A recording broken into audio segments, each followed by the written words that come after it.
warahmatullahi wabarakatuh. Kata inflasi merupakan kata yang sering kita dengar dalam kehidupan sehari-hari, bukan hanya bagi mereka yang bekerja di sektor keuangan saja. Mari kita pahami dengan baik pengertian dari inflasi. Bisa diperhatikan ilustrasi berikut. Pada tabel, jenis barang pertama adalah beras. Harga pada tahun 2018 sebesar Rp9.700 per kilogram dan harga pada tahun 2019 sebesar Rp12.200 per kilogram. Harga minyak goreng pada tahun 2018 sebesar Rp12.500 per liter dan pada tahun 2019 sebesar Rp13.000 per liter.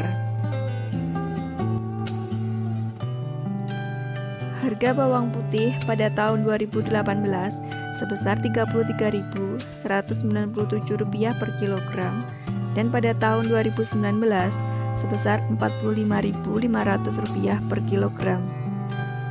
Pada tabel terlihat dengan jelas terjadinya seluruh kenaikan harga barang.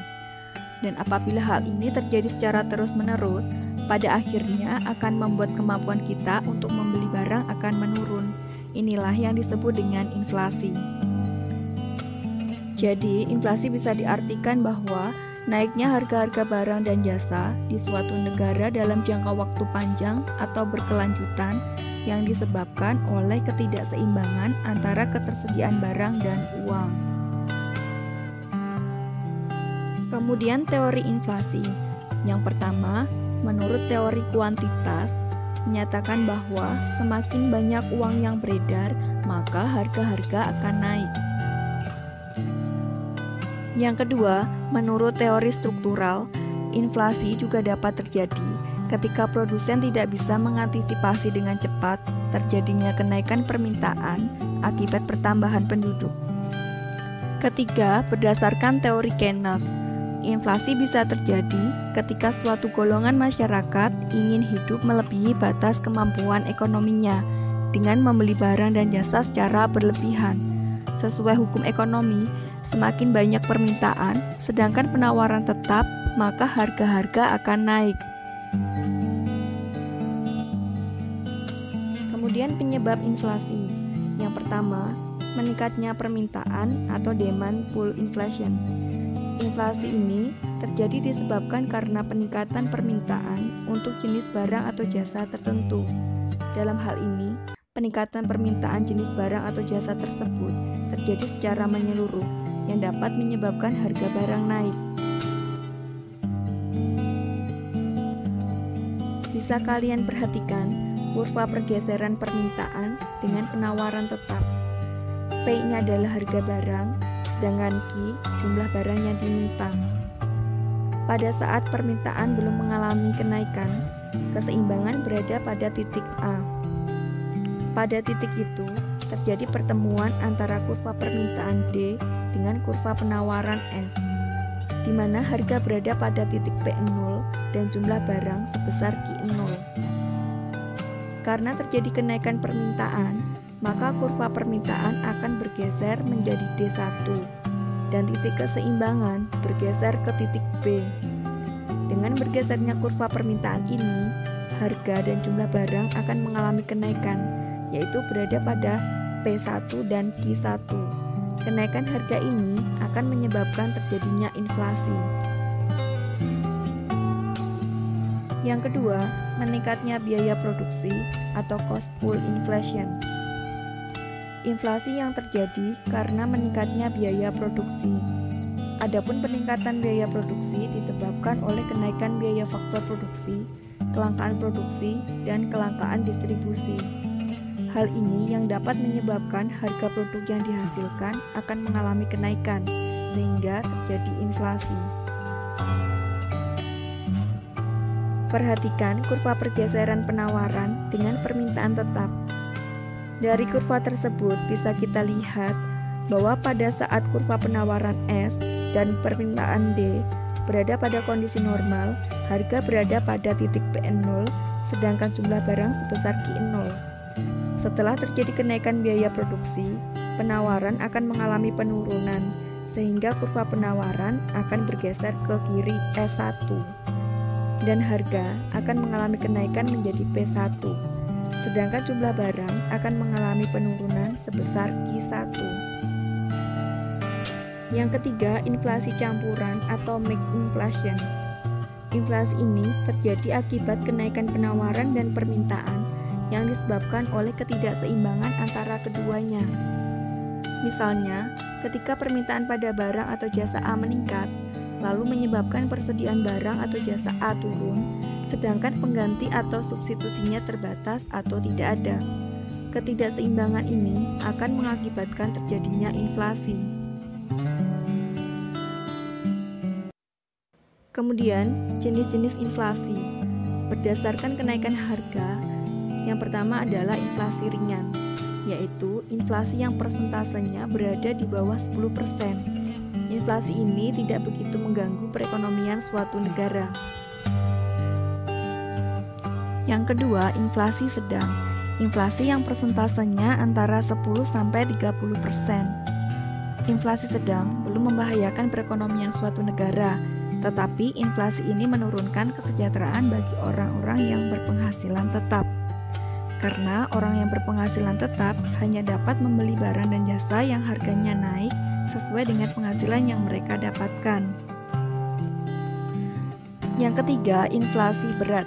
Inflasi yang persentasenya antara 30-100%. Inflasi ini sudah menimbulkan kekacauan dalam perekonomian suatu negara. Yang keempat, hiperinflasi. Inflasi yang persentasenya lebih dari 100%. Kekacauan perekonomian yang terjadi pada inflasi ini sangat susah untuk dikendalikan. Selanjutnya, jenis-jenis inflasi. Berdasarkan sumbernya, yang pertama, inflasi dari dalam negeri.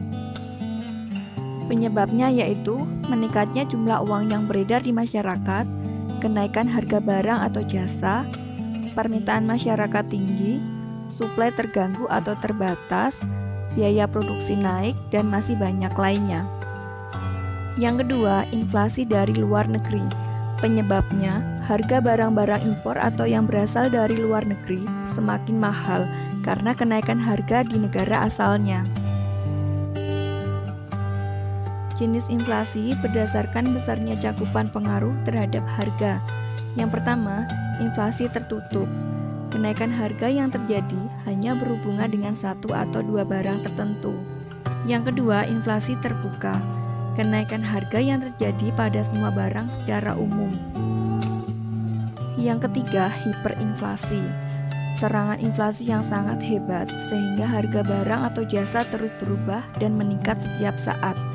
Akibatnya, orang-orang tidak dapat menahan uang lebih lama karena nilai uang terus merosot.